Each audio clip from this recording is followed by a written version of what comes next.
Welcome to JK Tells a Story, where real-life dramas unfold. Sit back and enjoy today's tale. Being in jail gives you plenty of time to reflect on your own stupidity. Yet I thought of nothing but hatred. Hatred for my boss, my soon-to-be ex-wife Carol, and most of all, hatred for myself for being so damn blind. My name is Michael Arnold, and when I say I was stupid, I mean stupid with a capital S.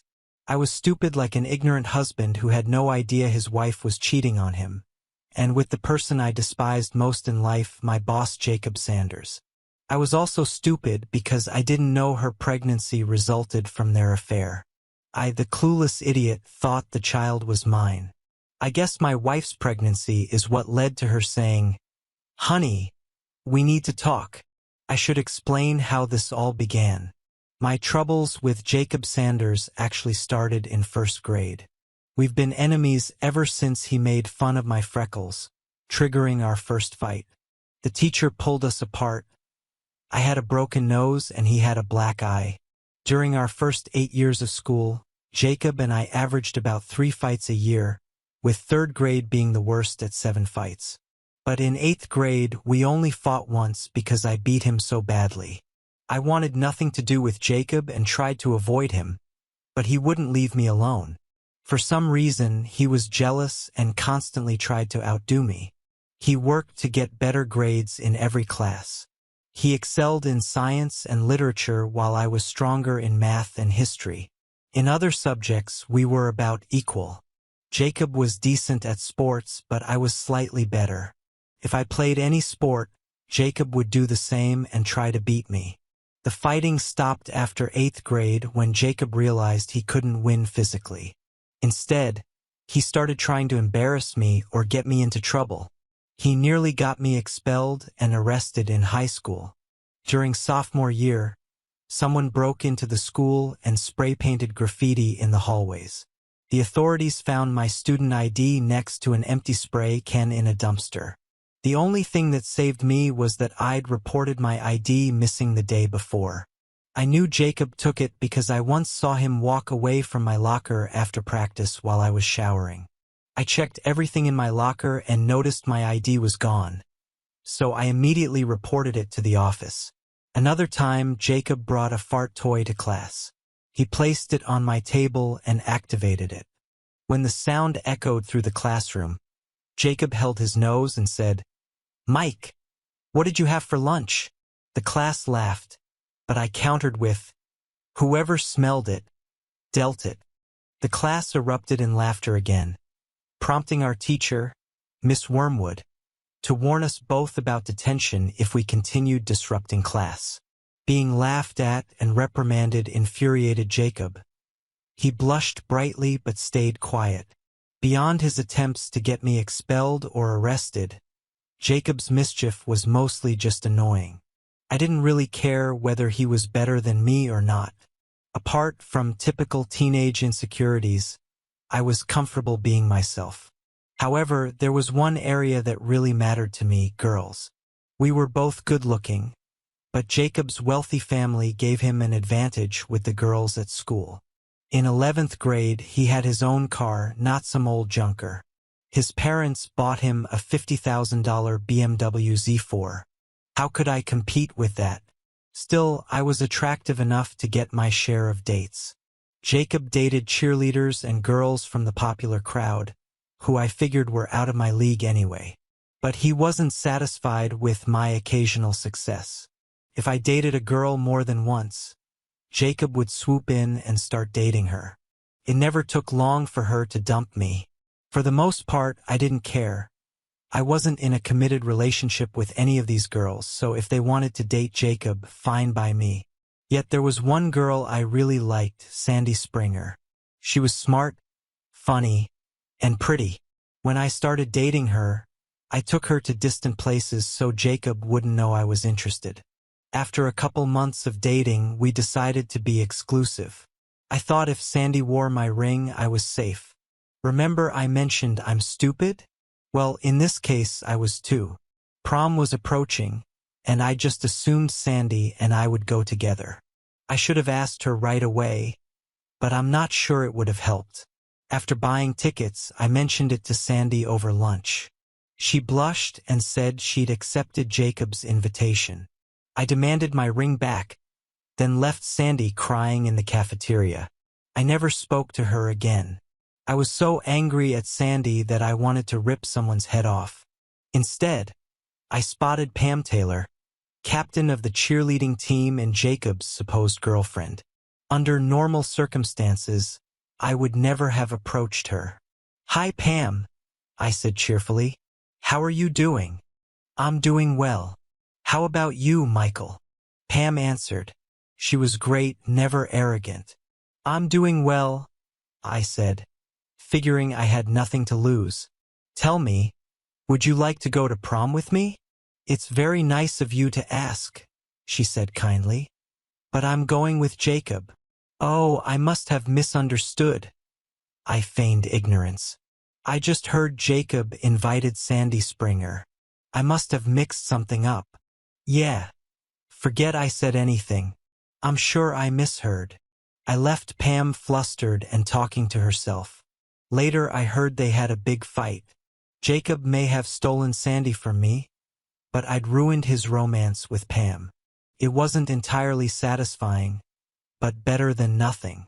That day, things improved dramatically. "Michael," Pam called out as I left school. "Hi, Pam." I continued to feign innocence. "Stop talking nonsense, Michael." Pam's eyes narrowed. "I found out you were in a relationship with Sandy, and that creep Jacob stole your girlfriend." My ears burned. I'd been caught. "Yes, I'm sorry. I was just trying to get back at Jacob."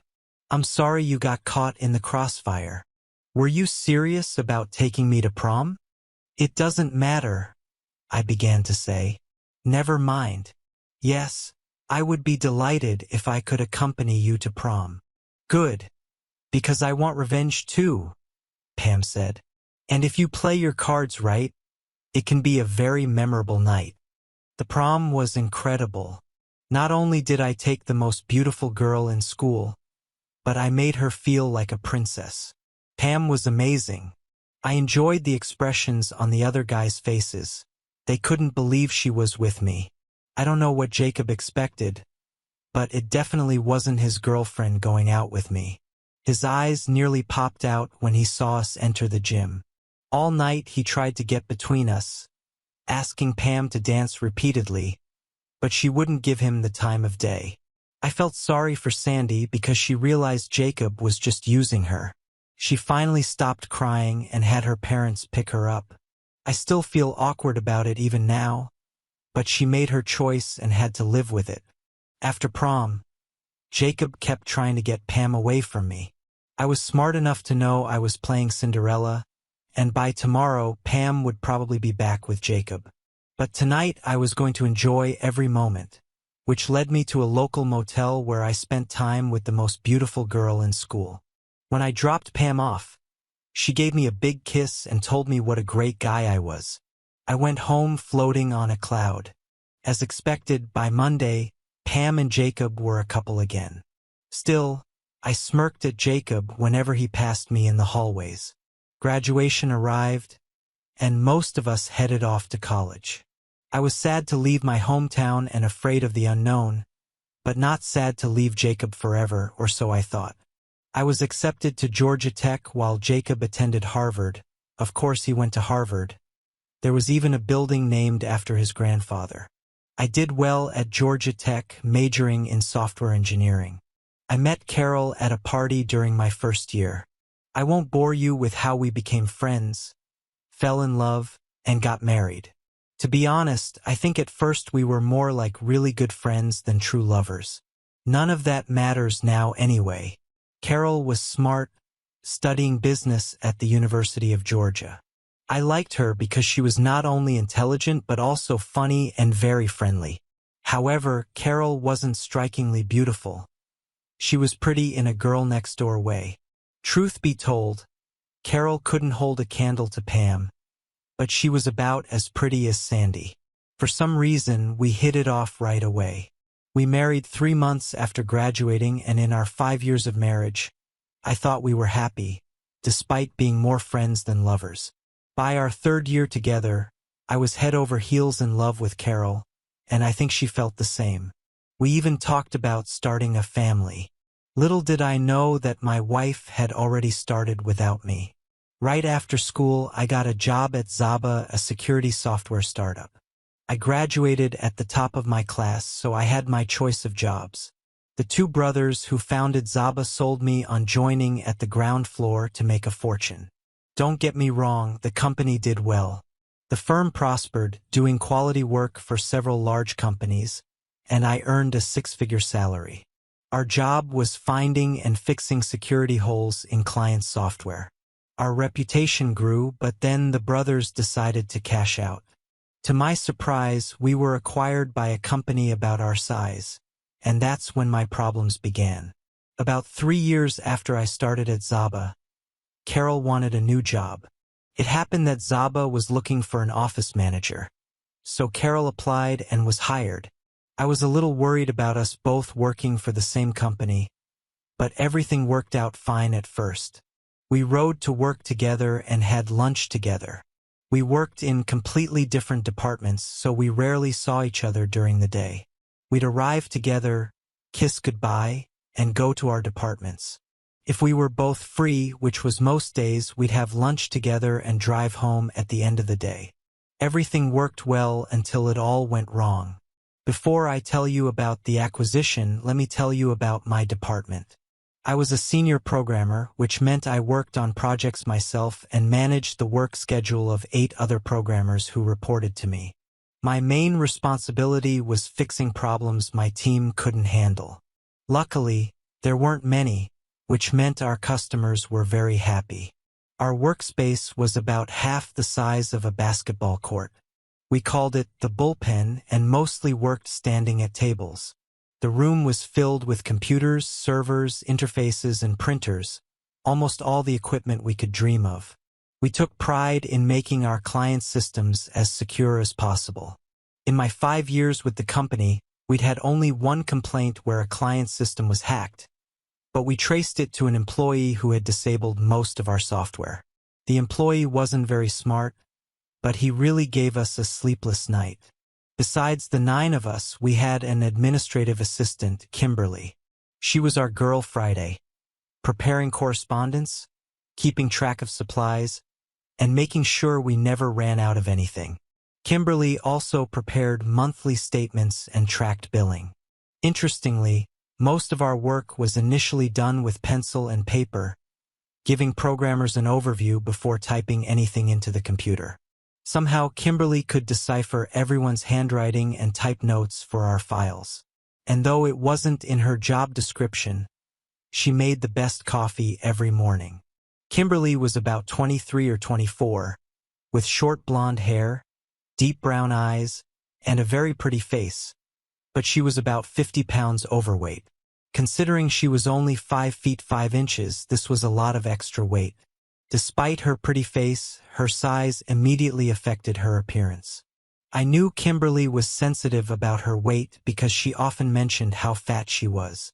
I felt embarrassed whenever she did this, but I knew it was just her defense mechanism. All I cared about was that Kimberly was excellent at her job and an asset to my team. The news that Zaba was being sold came like a bolt from the blue. The 2 Zaba brothers didn't even have the courage to tell employees in person. They had their lawyer make the announcement. I was furious because all the stock options they'd promised when we went public vanished with the announcement. I didn't know how to handle this change. Carol was just as upset and confused as I was, but she convinced me to stay until we saw what the new owners would do. They sent a senior vice president to oversee the transition, focusing first on the main office. When I joined, Zaba had grown from 5 to more than 150 employees. I heard the VP from corporate headquarters would start in accounting, then work through the entire company. Not even 2 days later, I learned that the VP reviewing Zaba's security software was none other than Jacob Sanders. At the same time, I learned our pay would be aligned with the parent company. My salary would increase by $35,000 and Carol's by $15,000. My internal alarm was screaming for me to run, but Carol convinced me it would be foolish to leave, especially after the salary increase. She pointed out that Jacob would only be there for 6 months at most. Then he'd be gone. The first change came when 4 new programmers were hired and assigned to the bullpen. Sure, they were all Harvard graduates, but none were a tenth as good as anyone on my existing team. Not only were they poor programmers, but they were arrogant with an inflated sense of entitlement.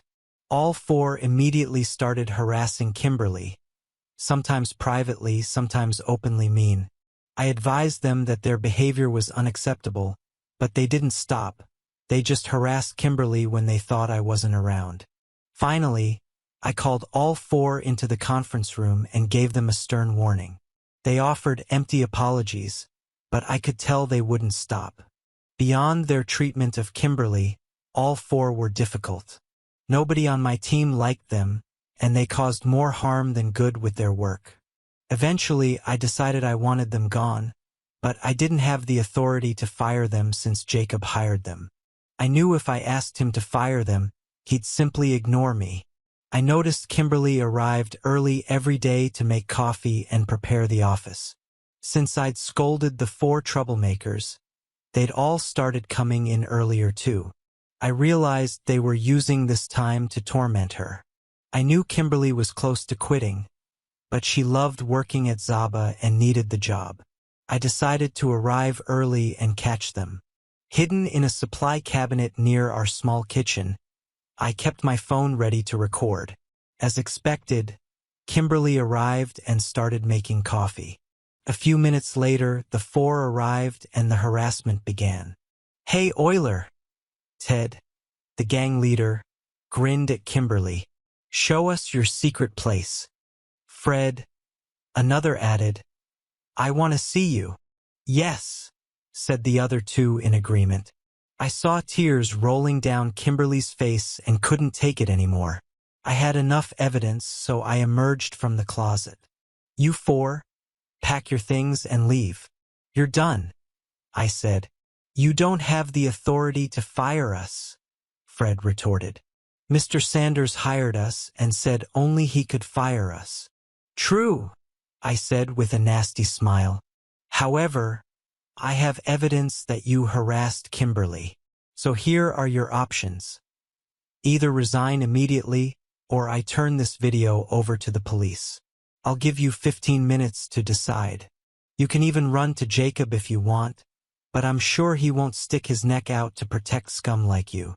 15 minutes later, I had all 4 resignations and they were gone. Kimberly's face showed immense relief and gratitude. I called her to my desk after they left. "I apologize for what these 4 put you through. I should have acted sooner. If anything like this ever happens again, promise you'll come to me immediately. You're a wonderful person, and these 4 are just scum." Kimberly sobbed softly and thanked me for protecting her.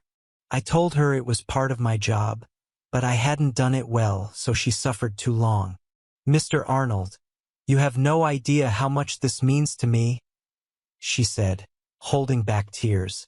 "I was going to quit, but I didn't know what I'd do without this job.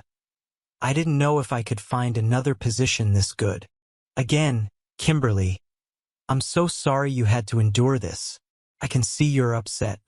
If you want to take the rest of the day off, I'll make sure it doesn't count toward your personal or sick days." "Thank you, Mr. Arnold, but I'd rather stay here at work." After that day, Kimberly seemed to do everything she could for me. I kept insisting I was just doing my job, and not very well considering what she'd endured. Of course, Jacob called me into his office as soon as he learned I'd forced his programmers to resign. "I want those programmers hired again," he demanded as I entered. "That won't happen," I said firmly. "I have evidence that they harassed our department's administrative assistant. If you want to hire them back, go ahead, but I guarantee a lawsuit will be filed against all 4 of them, the parent company, and you. I don't think your bosses would appreciate that." Jacob glared at me but then smiled and relented. He pretended he didn't know the details, but that night I realized he was lying. Carol came home and attacked me for being antagonistic to Jacob. She thought I was a jerk for threatening our boss. At that moment, I should have realized what Jacob was up to. My gut was screaming danger. But when everything returned to normal at home, I brushed off the incident. At the end of the day, I still believed Carol loved only me. If I'd listened to my intuition, I might not be in prison now, but I was stupid and allowed Jacob and my wife to lull me into a false sense of security. 2 months after the merger, nothing had changed between Carol and me. I learned that the company that acquired us was called UN Software. They were about our size but mostly had government contracts. Zaba gave them entry into the commercial market. No, Jacob's father didn't own the company. His family's fortune came from the pipe and electrical wiring industry. But his father sold the business while Jacob was still in college. I could say many negative things about Jacob, but I couldn't call him incompetent. He did an excellent job merging the two companies. He even convinced the board to keep the Zaba name because it had a better reputation. What I didn't know was that Jacob had completed the merger in just 8 weeks. After that, he fully focused on seducing my gullible wife. Just like with Sandy in high school, Jacob won over Carol despite my warnings. She seemed fascinated by him and constantly praised the job he was doing. I kept warning her about Jacob, but she just accused me of jealousy. For months into the transition, Carol announced she was pregnant. I was ecstatic, though our intimate life was suffering, from 3 times a week down to once every 2 weeks. I attributed this to her pregnancy. Then our lunches together stopped, and finally Carol started going to work separately. The culmination came when Carol stopped me one morning before I left for work. I was surprised to find her still at home, since lately she'd been leaving at least an hour before me. "Michael, we need to talk," she said, motioning for me to sit on the couch. I sat down, confused about what was so important. What Carol told me shattered my world. "I'm sorry to tell you this," Carol said with a hard look in her eyes, "but I've fallen in love with Jacob, and he's fallen in love with me." I just stared at her for a long time, studying her face. I realized she had no regrets. Finally, I exploded. "Are you out of your mind? I told you Jacob is an opportunist who would try to drive a wedge between us. I can't believe you fell for his act." "He's not an opportunist," Carol flushed. "He's a kind and loving man. He understands me in a way you never did." I felt my soul breaking with every word. At this point, I was desperate, so I played my last card. "What about our unborn child?" I asked quietly. "Doesn't that mean anything to you?" "The baby isn't yours," Carol said with a forced smile. I was stunned. "That's a lie." "No, it's true. We didn't have intimacy for 2 weeks when I got pregnant," Carol explained. Now I was beside myself with rage. "You lying. You slept with that piece of. This is my body, and I can do whatever I want with it," she shouted. Devastation doesn't begin to describe what I felt, but my father once advised me never to show a woman she'd hurt you. Maintaining my composure was the hardest thing I've ever done, but I managed to restrain myself and even forced a grin. "You said Jacob understands you in a way I never did," I said with a laugh. "You're right. He understands that you're stupid and gullible. You deserve each other. He's a jerk, and you're a—" "Michael!" Carol raged. "No, this will never happen again," I said calmly. "Just so you know, I'm not moving out of this house. We'll see about that." Carol turned and headed to the bedroom. What a nightmare. Learning my wife had been cheating with Jacob was too much to bear. I wanted to hit her, but I couldn't bring myself to strike a woman. Jacob, on the other hand, I had no qualms about. I cried all the way to work, but eventually pulled myself together. Actually, that's a lie. I was filled with pure rage. I decided to resign and beat Jacob senseless, not necessarily in that order. I ran into Jacob as he walked through the company's front door. He didn't seem alarmed to see me and even grinned. I realized Carol had likely dropped her bombshell without consulting Jacob. She was very independent. Jacob probably intended to hide their affair until the baby was born, then take both my wife and newborn child at once. This would be his ultimate victory over me. Rage consumed me as I approached him. He kept grinning, and at that moment, I exploded. I punched him in the nose, then the mouth. I delivered 2 hard blows to his groin, and as he started to fall, I landed an uppercut. I left him curled up in front of the door as security rushed to help. I later learned he'd lost 3 teeth and suffered a broken nose. He also had a ruptured testicle. I didn't escape unscathed either. I broke 2 fingers on my left hand. I headed to the bullpen and began packing my personal belongings. Kimberly saw me and looked worried. "What happened?" she asked with genuine concern. "Jacob slept with my wife behind my back, and now she's leaving me for him. I just beat him up, so I guess I'm fired. Even if I don't get fired, I'll quit," I explained. My team was shocked but also worried about their own futures. I assured them my actions wouldn't affect their jobs. Once they were reassured, I returned to packing, but I never finished because the police arrived and arrested me. I expected this but was surprised it happened so quickly. Once handcuffed, I asked Kimberly to gather the rest of my belongings and take them home with her. After being processed, I was allowed to make a phone call, but I didn't know who to call. My parents were on a cruise 2,000 miles away in San Diego, while I lived in Nashville. I certainly wasn't calling Carol. I decided to call Kimberly, hoping she could find me a lawyer, but the receptionist said she was gone for the day. After that, I just sat in my cell, alternating between rage and wondering how I could win Carol back. One thought kept circling. How could Carol betray me so coldly? Then thoughts of revenge overshadowed everything else. As I sat in jail, I realized Jacob probably had a plan all along. He didn't expect the beating he received, but I'm convinced he anticipated I'd attack him once I discovered the betrayal, just not when and where I did. Around 4 p.m., I was brought before a judge to face charges.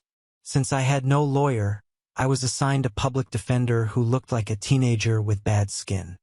He seemed to know nothing about my case and fumbled through the file until the judge grew impatient. "Lawyer, will your client plead guilty or not guilty?" the judge barked. When my attorney looked at me like a deer in headlights, I intervened and firmly stated, "Not guilty. Bail is set at $25,000, cash or bond," the judge said.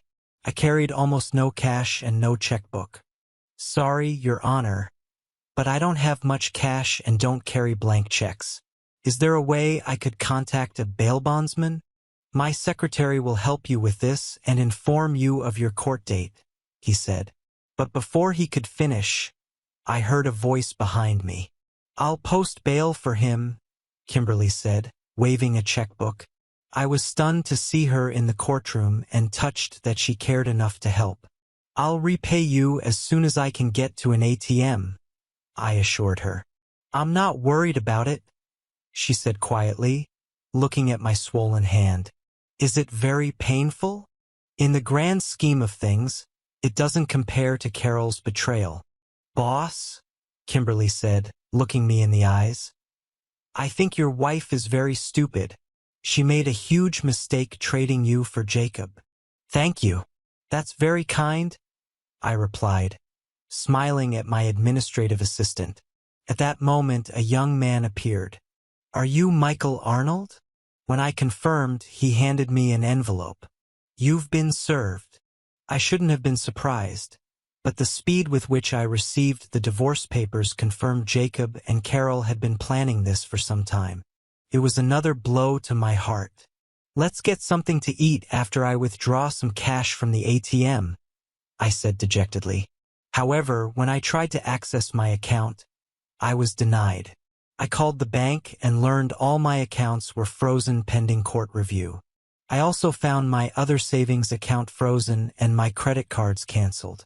A quick check of my wallet revealed I had only $126 plus a $100 bill tucked into a fold. Apparently, Carol and Jacob had frozen all my money. "I'm not sure what I'll do, but at least I can buy you dinner," I told Kimberly. "No, it's not like that," Kimberly protested. "Come to my house, and I'll cook dinner for us." I liked her suggestion. It didn't make sense to spend what little money I had on dining out. We stopped at Zaba to get my car, and I followed Kimberly to her apartment. I couldn't believe how helpful this woman, just a work colleague, was being. I intended to repay her every cent and more once I sorted out my finances. At dinner, I was deeply depressed, not only from the betrayal but because my 2 broken fingers throbbed. I'd put ice on them at Kimberly's, but they still hurt. After watching me wince in pain, Kimberly finally offered a Percocet she had from a root canal. Within half an hour, the pain subsided significantly. "I still can't believe they did this to me," I complained. "I'm completely screwed. I can't even think about getting revenge on Jacob or Carol right now because it would definitely backfire. But someday, I'll pay those 2 back in full." "Mr. Arnold," Kimberly said softly. "Please call me Michael," I insisted. "I'm not your boss anymore. And after what you did for me today, you're a very good friend." Kimberly smiled and continued, "Michael, my mother cheated on my father and left him for another man. I had to live with her, and I hated every minute of it. Her lover wasn't faithful either, just like Jacob.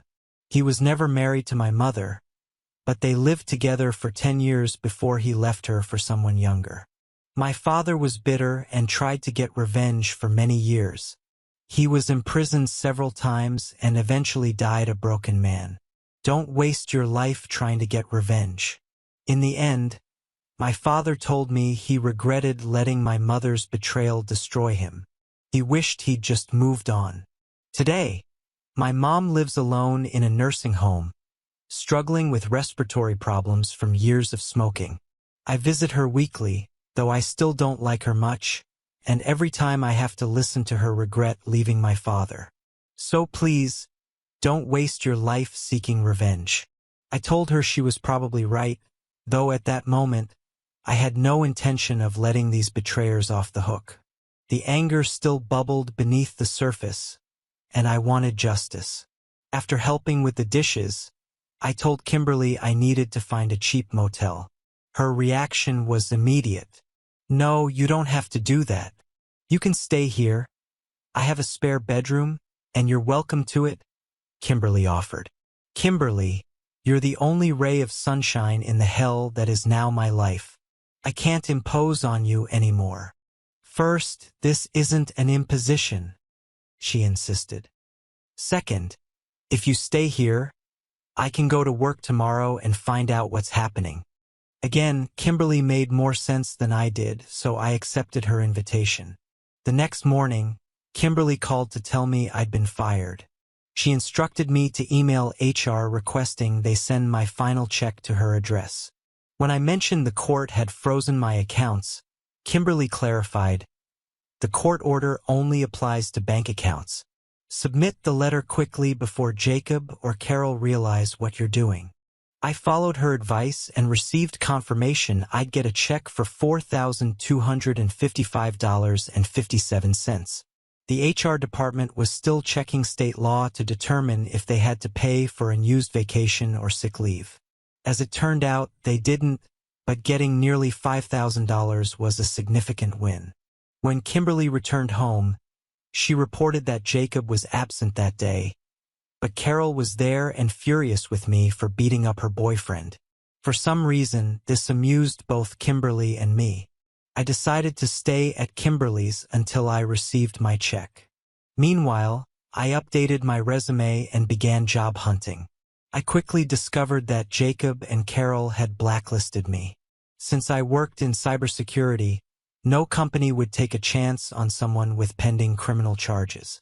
When my check arrived, I gave it to Kimberly to deposit in her account. I didn't want to risk opening a new account only to have it frozen too. When I told Kimberly I would stop bothering her and get my own place, she objected. Kimberly pointed out that I probably couldn't even rent a place without a checking account, and my credit score likely showed financial trouble. "Listen, please just stay here until you get a new job," she urged. "In the meantime, you can find a lawyer." I eventually agreed. The lawyer I hired cost $2,000, but it was money well spent. He immediately petitioned the court to grant me access to a reasonable amount from our accounts. The court allowed me enough to maintain a minimal lifestyle, including paying my lawyer. After 8 days at Kimberly's, I found an apartment in her complex and paid the deposit.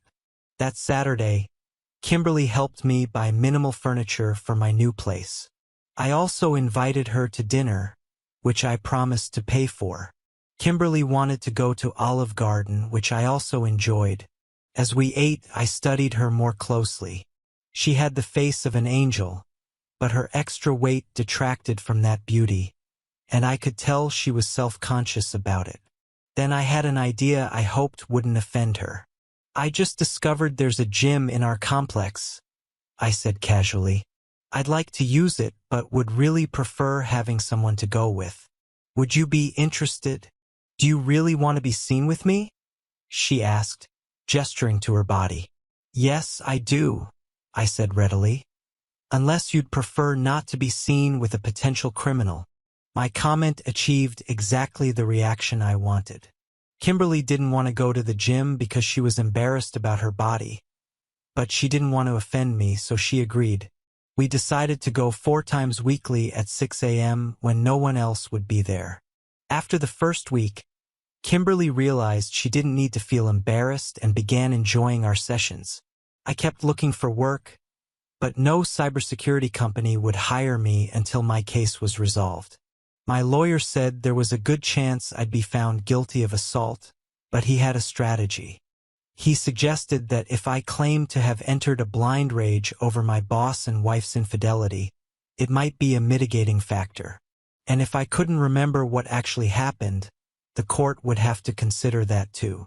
On the day of my trial, Kimberly took time off work to support me, which I deeply appreciated. When my lawyer learned Judge Parker would preside, he advised me to request a bench trial, letting the judge decide rather than a jury. My lawyer explained this would please the judge, and besides, Judge Parker despised cheaters. The prosecutor presented 3 witnesses to the alleged attack. They described what they saw and heard, but under cross-examination, all admitted they didn't see how the fight started or hear me threaten Jacob. They couldn't even state definitively that Jacob didn't throw the first punch. Jacob then testified, detailing what he called an unprovoked attack. He emphasized that he didn't throw a single punch and listed his injuries. When my lawyer asked about his relationship with my wife, Jacob lied and said they were just friends. When asked about the child Carol was carrying, he claimed that as far as he knew, it was mine. After testifying, Jacob grinned at me before returning to his seat. I was the only witness my lawyer called. He simply asked me to describe what happened that day leading up to the incident and what I remembered about it. I explained how my wife had blindsided me that morning by telling me she was divorcing me to marry my boss. I was devastated when she told me the child I thought was mine was actually Jacob's. I explained that she was the love of my life, but she tossed me aside like an old pair of shoes.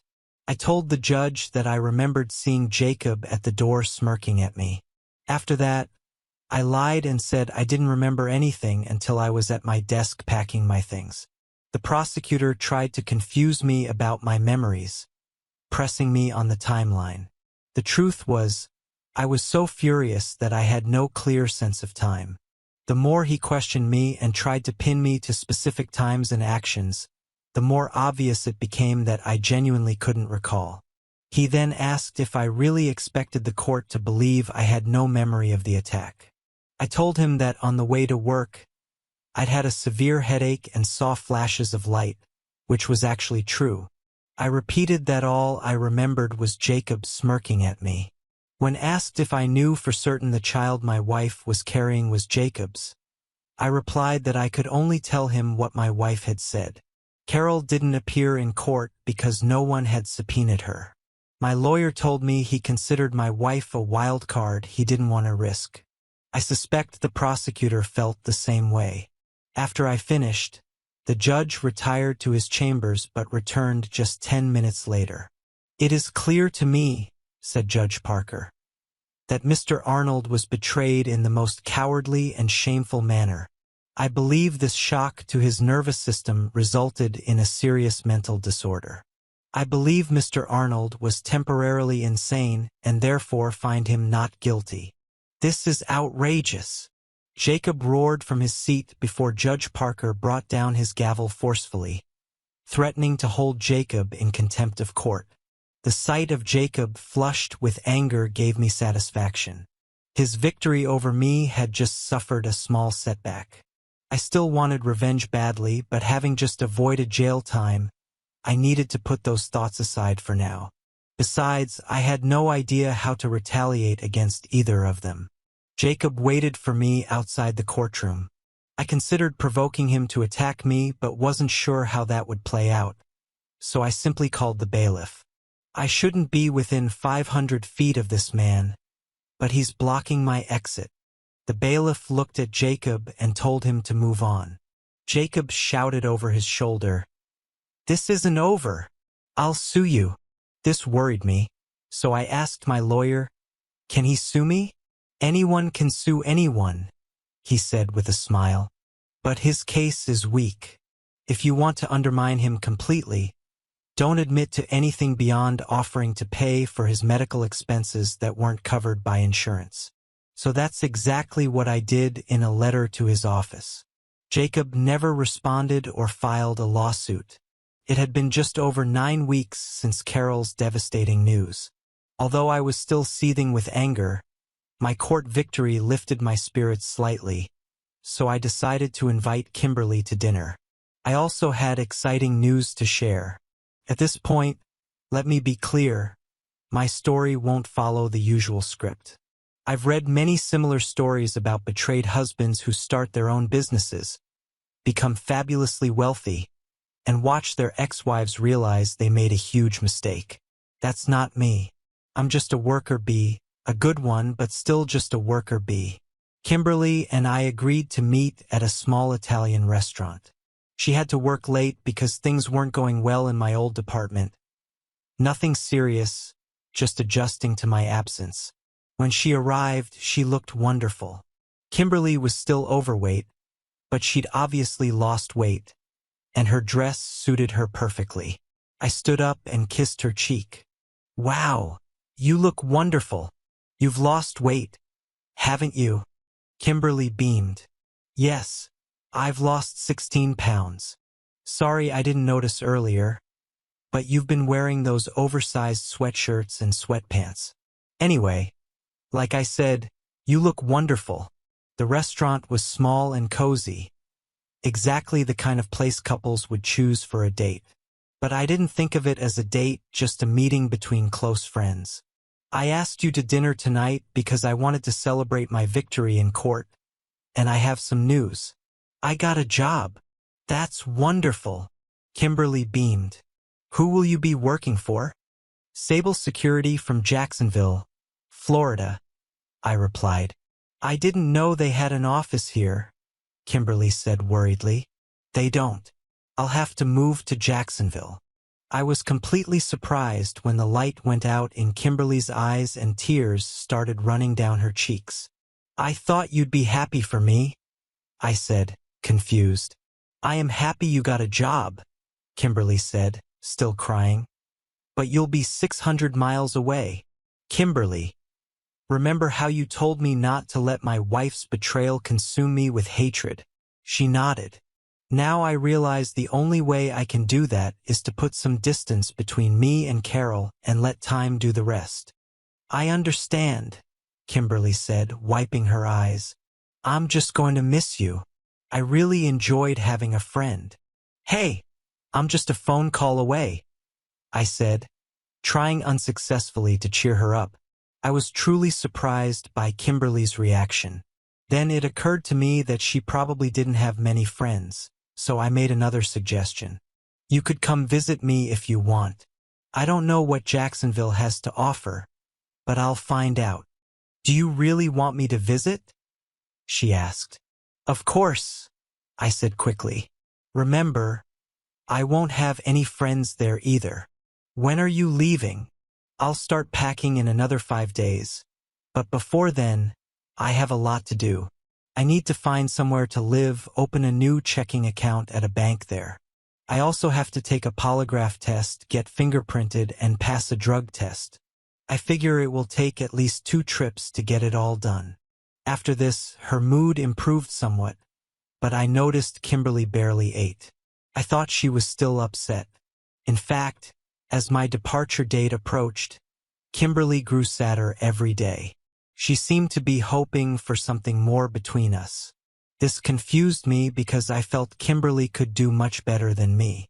I spent my last night before heading to my new job at Kimberly's apartment. She prepared a delicious dinner topped with a chocolate cake with "I'll miss you" written on it. After helping her clean up, we watched TV until bedtime. I pecked her on the lips before heading to the guest room. Her breathing became erratic, and I knew she was close to climax, though I was doing very little. When I was spent, I held Kimberly while she sobbed. I worried I'd hurt her or that she was angry I'd taken advantage of her. What's wrong, Kimberly? I asked, almost panicking. Did I hurt you? No, I'm just so happy, Kimberly said, resting her head on my chest. I've been with 5 or 6 men before, but this is the first time I've made love. Thank you.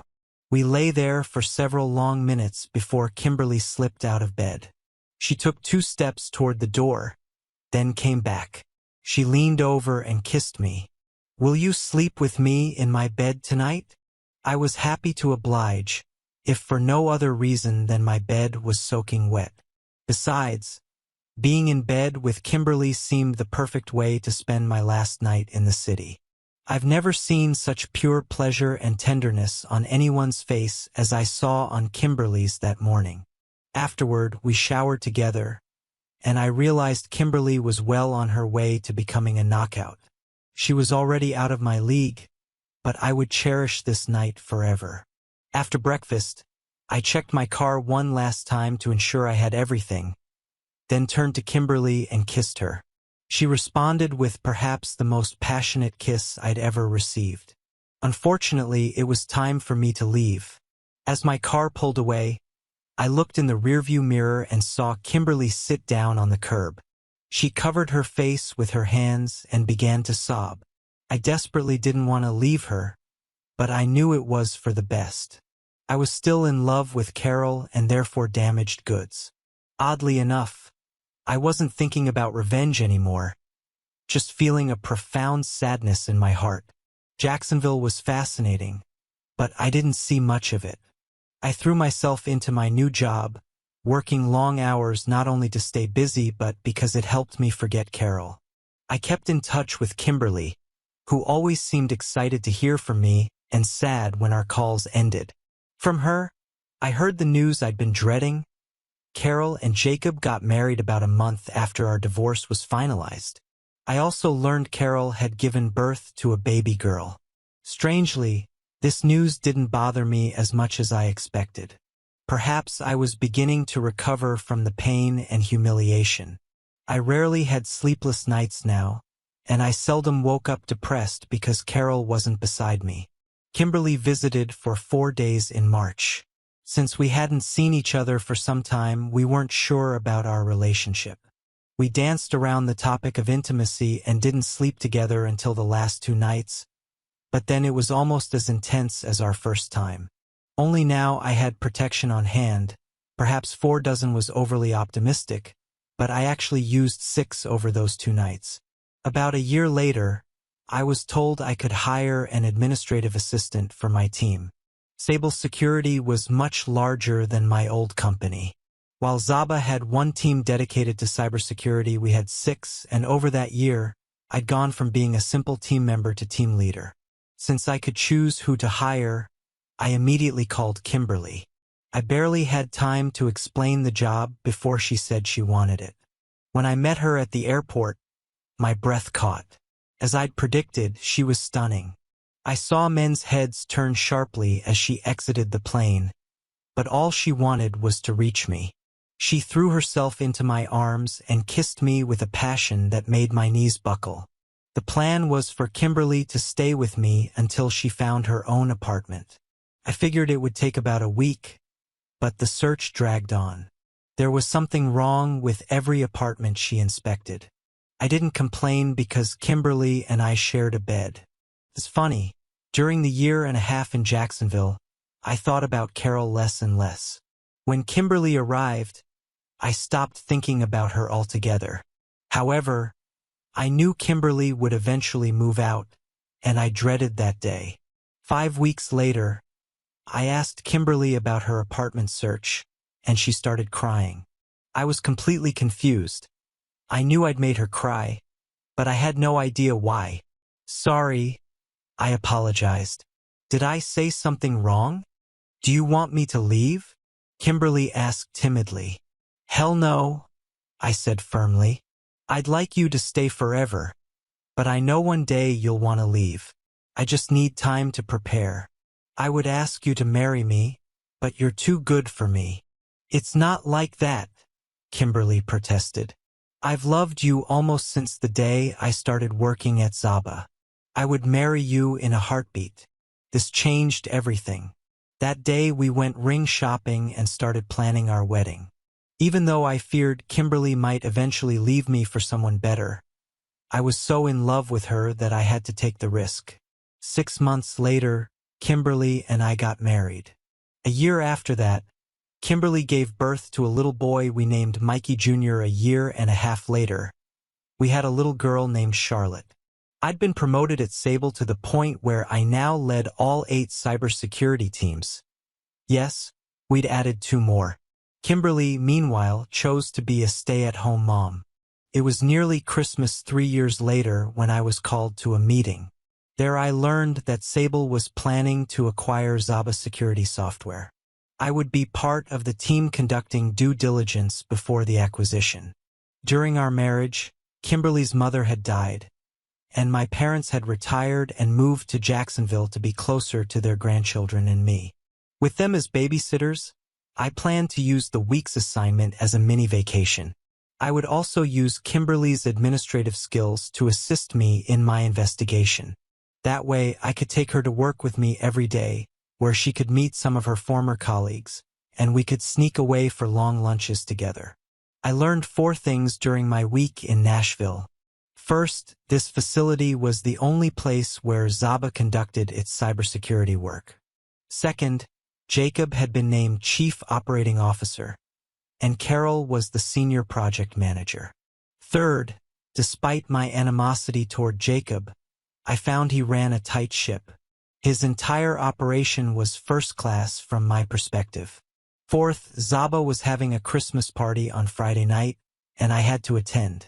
Other than our team's initial introduction to Jacob, I had no contact with him. I didn't see Carol once all week. However, at the Christmas party, everything changed. Zaba held their party in a ballroom at the Hilton Doubletree downtown. It was festively decorated with tables around the perimeter of the dance floor. A 5-piece band played soft Christmas carols and background music in one corner, occasionally mixing in older songs. After dinner and speeches, there would be dancing. There was also an open bar, which attracted more attention as more people arrived. Jacob, Carol, and some senior Zaba leaders decided to welcome the Sable team. I wasn't looking forward to facing Jacob and Carol together, but my fears were unfounded. Jacob looked about the same, and Carol, though slightly older, still looked good. Strangely, I felt nothing when they approached. "Mike, I'm glad you could join us tonight," Jacob said nervously. I hope our past differences won't interfere with the acquisition. Not for me, I assured him. It's ancient history. And who is this vision of beauty? Jacob smiled widely and took Kimberly's hand. This is my beloved wife, Kimberly, I said, kissing her cheek. Jacob's smile fell as he looked at Kimberly, then at me. Kimberly smirked at him. Don't you remember me, Jacob? I was Michael's administrative assistant when he worked for Zaba. But I traded that to become Michael's wife. A huge promotion for me. Jacob's eyes narrowed further, though he tried to put on a smile that didn't seem sincere. Of course, it was so long ago. I'm sorry I didn't recognize you. Jacob moved on, but his eyes kept drifting back to Kimberly and me. Then Carol slid next to me. Michael, you look really good, she said, taking my hand. And your wife is gorgeous. I didn't know you got married. We've been married for almost 7 years, Kimberly said with a smile, hugging my arm. Both you and Jacob look good, I replied, then asked, how's your daughter doing? Carol cringed at first but then smiled. She's doing great. Tammy is in 2nd grade, and her brother, Jacob Jr., is in kindergarten. Do you have kids too? Kimberly answered, Mikey Jr. is in daycare, and Charlotte is still at home with me. They're both doing well.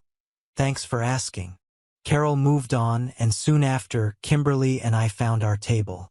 The food was excellent, and thankfully the speeches were brief.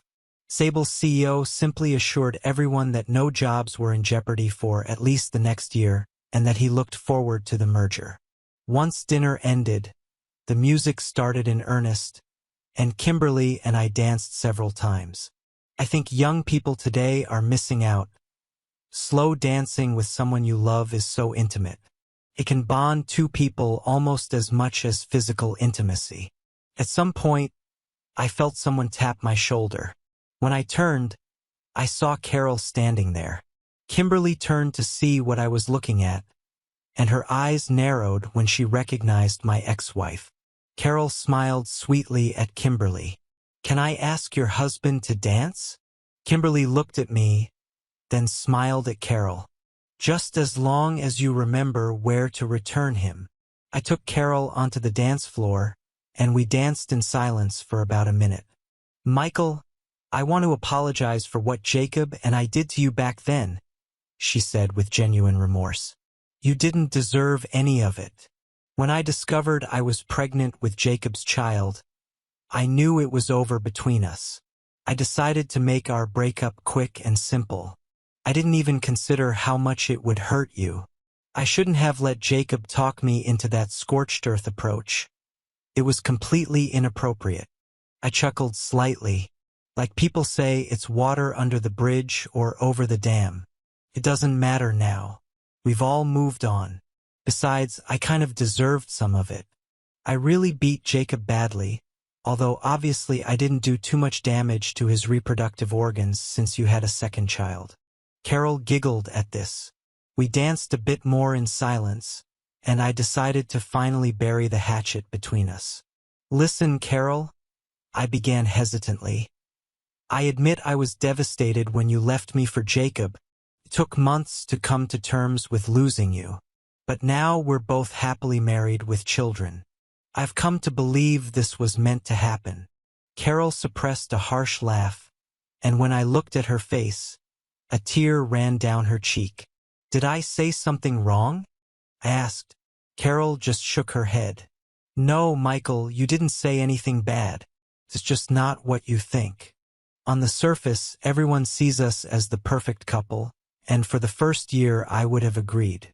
But Jacob is just a charming manipulator. He uses people and then discards them. I know he's cheated on me many times, but he's not as clever as he thinks. Every time I discover he's cheated, I cheat on him too. My jaw dropped and Carol noticed. She grinned sadly. It's a hell of a way to live, I know, she said. I should have left Jacob when I discovered what he really was, but I was too ashamed and too proud. Michael, I'm glad you found happiness, but I will always regret leaving you. You and my children are the best things that ever happened to me. We continued talking until the song ended.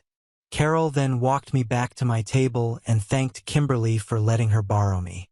As Kimberly and I danced our last dance that evening, it occurred to me that her advice years ago had been right. If I had refused to move on from Carol, it might well have consumed me. I think it's true what they say, when God closes a door, he opens another. When I lost Carol, I was completely devastated. But then God allowed me to find Kimberly, and I can't imagine life without her. So what were you and Carol talking about? Kimberly finally asked. Is she trying to win you back? I laughed and kissed her, as if she has any chance of that. Okay, Kimberly said, resting her head on my shoulder. Just remember that I'm a jealous woman who loves one man. I will cut off your you-know-what if you ever try to leave me. I only brought this up because I heard their marriage isn't all sunshine and rainbows. Carol told me the same thing. I agreed. But I think they'll stay together for the children's sake. After the kids are grown, I wouldn't bet on their marriage surviving. What a sad way to live. Anyway, Carol told me something I found amusing. I know she wasn't amused at all, and I'm sure Jacob won't find it funny when they get home tonight. What is it? Carol was standing behind her husband, and he didn't realize she was there. Jacob was looking at you when he said that I had won again. Thank you for your viewing. See you next time. If you enjoyed this, subscribe to JK Tells a Story for more tales.